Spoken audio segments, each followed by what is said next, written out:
I don't know. I like to describe it as, opening up a chip bag.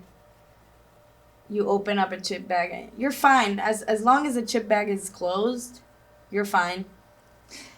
But the moment you say, "Oh, I'll just take one," and you grab one chip and you can't have just one, you finish up the whole bag.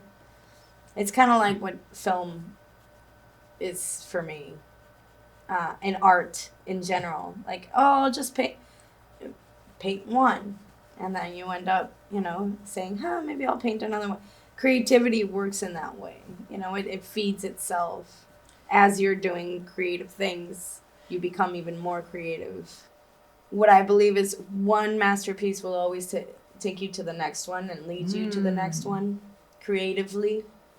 Of course, there's creator's blog and there's art blog, painter's blog, writer's blog, all that. But I think that's only just when the creative muscle is strained.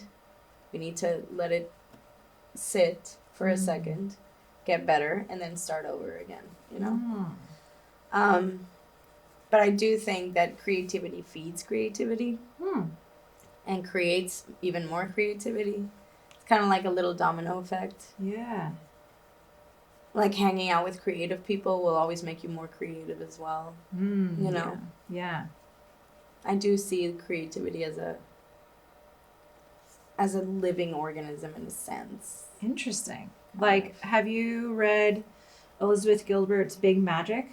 I haven't. She kind of talks. I just listened to it. That's why it's on my mind. She kind of talks about that, about how she envisions creativity and creative ideas as like entities of their own, and they can, like, if I get an idea and I don't do anything with it, then the idea can move on to you, for you to do it, and like it'll pass without like even mentioning it. Yeah. Is that what? Oh yes, I've heard that before. I think Carl Jung also talks about that. How you saying something about, something, an idea, and putting it out in the universe.